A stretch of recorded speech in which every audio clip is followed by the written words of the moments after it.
Book 1 Chapter 11. On the birth of Buddha, the rishis said, O Suta, who is that King Pururava?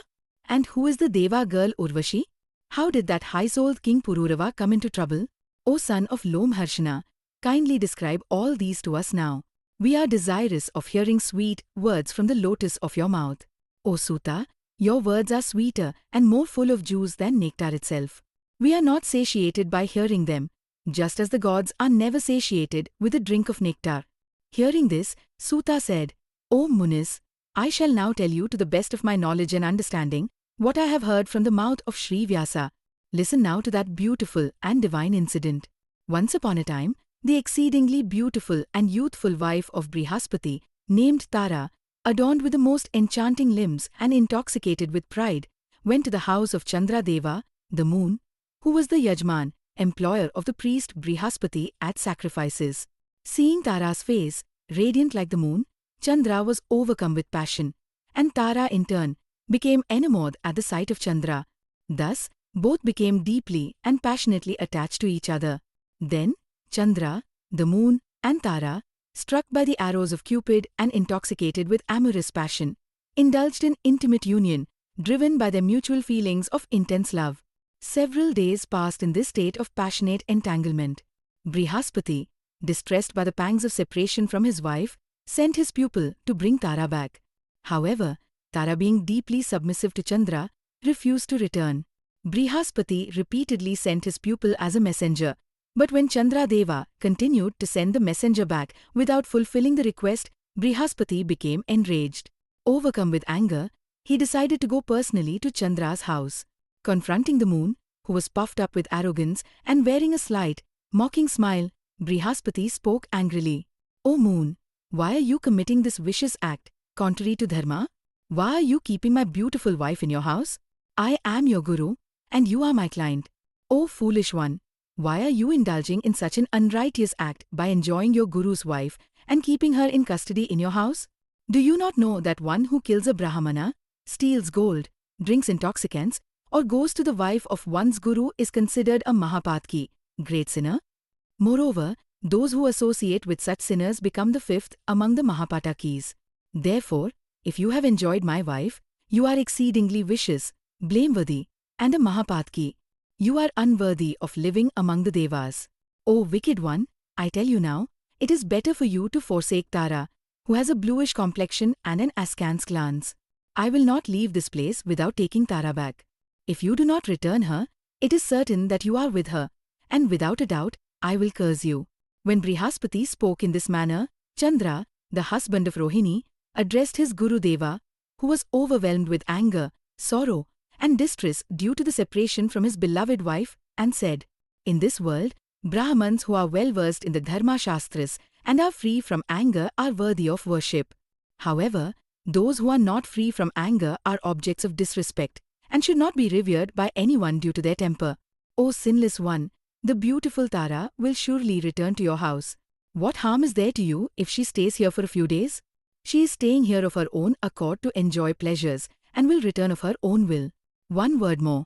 You have previously stated the opinion of the Dharma Shastras that just as a Brahman, though guilty of committing sinful deeds, becomes pure again through the practice of prescribed karmas as enjoined in the Vedas, so too does a woman, though guilty of adultery, become pure again after undergoing her period of menstruation. At these words of Chandra Deva, Brihaspati, the guru of the Devas, became exceedingly sorrowful and anxious. Overwhelmed with grief and a heart heavy with unfulfilled longing, he immediately returned to his own house, burdened by his amorous feelings.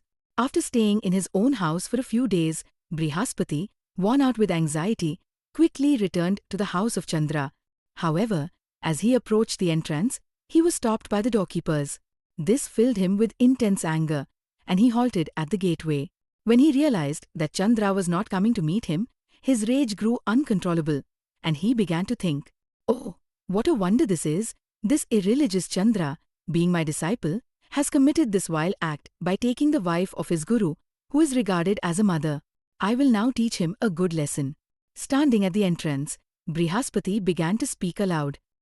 O foolish, vile, and most wicked among the Devas, why do you hide away, sleeping in your inner chambers? Return my wife quickly, Otherwise, I will curse you at once. If you do not bring her back immediately, I will reduce you to ashes right now." Hearing these harsh words from Brihaspati, Chandradeva, the king of the Dvijas, quickly came out of the house and, with a slight smile, said, "O Brahman, why are you wasting your words for nothing? That all-auspicious lady, with her bluish complexion and captivating glance, is not suited for you. Therefore, find another, less beautiful woman for your company. An exceedingly youthful and lovely woman like her is not meant for the house of a beggar. O foolish one, I see you know nothing of the Kama Shastra, the treatise on amorous passion. Wise men, skilled in this scripture, assign lovers to women who are equal to them in beauty when it comes to matters of love and passion. So, O foolish man, go wherever you like. I will not give you back your wife. Do whatever lies within your power, but I will not return her to you. When you are consumed by passion, your curse will have no effect on me. This I declare to you once and for all. O Guru, I will not return your wife. Do as you wish." Thus addressed by Chandra, Brihaspati became deeply anxious and furious.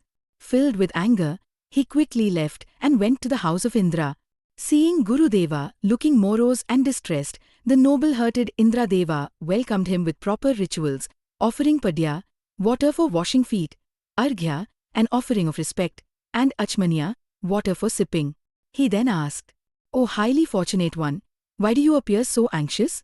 O great Muni, why are you so grievous and sorrowful? You are my Guru. Has anyone in my kingdom insulted you? Speak freely and let me know. All the regions of the various quarters, Lokapalas, and all the armies of the Devas are under your command. Brahma, Vishnu, and Maheshwara, along with the other Devas, stand ready to offer you any assistance without a doubt. So, please tell me the cause of your anxiety." Hearing these words of Indra, Brihaspati replied, "Chandra has taken my beautiful-eyed wife. Despite my repeated requests, that wicked soul refuses to return her to me. O Lord of the Devas, what am I to do now? You are my help and guide. O Shatakratu, you are the ruler of the Devas.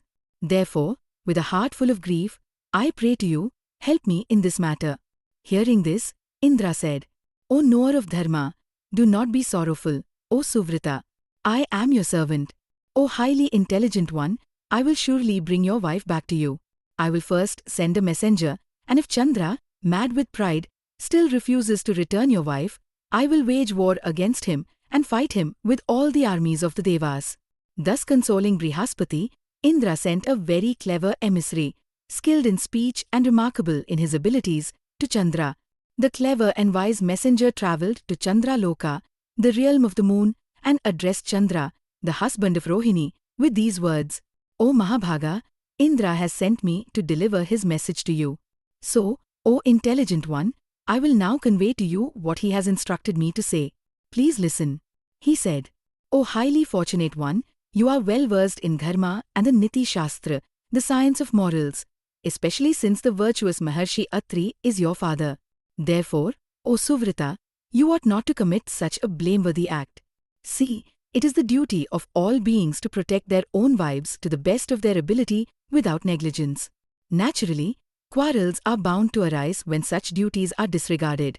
O Sudhanidhi, as far as the duty of protecting one's wife is concerned, your Gurudeva is also bound to do his utmost. You should consider all persons as equal to your own self. O Sudhakara, you already have 28 exceedingly beautiful wives, who are the daughters of Daksha. Why then do you desire to enjoy the wife of your Guru? The beautiful Apsaras, such as Menka and others, are always present in the heavens. You can enjoy their company to your heart's content. Leave the wife of your Guru alone. If any powerful man commits an unworthy act out of egoism, the ignorant will follow their example, and as a result, dharma will decline. Therefore, O highly fortunate one, act in a way that does not lead to unnecessary quarrels among the gods. Leave your Guru's wife, even though she is exceedingly beautiful." Hearing these words from the messenger, Chandradeva, the moon, became somewhat angry. With a hint of arrogance and making dismissive gestures, he replied to the messenger as if addressing Indra directly. "O mighty armed one, just as you are the lord of the Devas and a knower of dharma, your priest too has adopted similar qualities. The heads of both of you are the same. You will find many who can display their learning and offer advice to others, but it is exceedingly rare to find those who act in accordance with their own advice when the occasion arises, and they are required to fulfill their own words. O Lord of the Devas, everyone abides by the principles of the Shastras authored by Brihaspati. Then why should there be any quarrel between me and the Devas when I am merely following his teachings by enjoying the company of a woman who is herself willing? See, the rule of this world is that might makes right. All things go to the powerful who can take by force, while nothing falls to the lot of the weak. Moreover, the idea that this woman is mine, and that woman belongs to another is a false notion that arises only in the minds of the weak and foolish. When Tara is so deeply attached to me and has no affection for Brihaspati, the above rule applies to me even more strongly.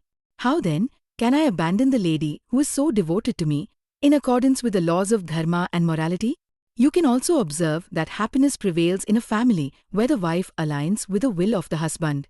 How then can household harmony exist when the lady of the house is perpetually dissatisfied? Therefore, the household happiness of the Guru is impossible, as Tara is dissatisfied with Brihaspati due to his past actions, namely enjoying the wife of his younger brother, Samvarta. Thus the situation is clear, O thousand-eyed one. Incidentally, how did you come to be thousand-eyed? Regardless, you are the Lord of the Devas, so you may act as you see fit. O messenger, go and convey all that I have said to your Lord of the Devas. I will not by any means return the beautiful Tara. Having spoken thus, Chandra dismissed the messenger, who then returned to Indra and relayed everything that Chandra Deva had declared. Hearing this, Indra became enraged and ordered all the Deva forces to prepare for battle. Upon learning of the impending war, Shukracharya, driven by his enmity toward Brihaspati, went to Chandra and said, O highly intelligent one, never return Tara. If war breaks out between you and Indra, I will assist you with my mantra Shakti. On the other hand, Bhagavan Shankara, upon hearing of the wicked act of Chandra taking his guru's wife, and knowing that Shukracharya was the enemy of Brihaspati, came to the aid of the Devas. A great war then broke out between the Devas, resembling the fierce battle against Tarakasura. The conflict continued for many years. Then, seeing the great havoc caused by the war between the Devas and the Asuras, the grandfather Brahma arrived on his vehicle, the Hamsa, to restore peace. He spoke to Chandra, "Leave the Guru's wife immediately. If you do not, I will call upon Vishnu and destroy your entire party." He also admonished the son of Bhrigu, Shukracharya, saying, "O highly intelligent one, why has this wicked idea taken hold of your mind? Is it the result of bad association?" Then Shukracharya also advised Chandra, the lord of medicinal plants, not to wage war, and said, "It would be better for you to relinquish the Guru's wife now. Your father, Maharshi Atri, has sent me to you for this very purpose." Then, hearing the unexpected words of Shukracharya, Chandra returned Tara, the wife of Brihaspati, though she was not satisfied with him. She had become pregnant with Chandra's child. Brihaspati, filled with joy, returned to his house accompanied by his wife. The Devas and Danvas returned to their respective realms. Brahma went to Brahmaloka, and Shankara to Kailas. Brihaspati began to spend his time happily with his beautiful wife. After a few days, Tara gave birth to an all-auspicious son, possessing all the qualities of Chandra. The child was born on an auspicious day, under the influence of a favorable star. Seeing this newborn child, Brihaspati joyfully performed the natal ceremonies. Upon hearing that a son had been born to Brihaspati, Chandra sent a messenger, saying, "That child is not yours, it is born from my seed. Why then have you performed the natal ceremonies on your own accord?" Hearing the words of Chandra's messenger, Brihaspati replied, "No, this child is undoubtedly mine, for he resembles me entirely." When Brihaspati said this, war broke out once again.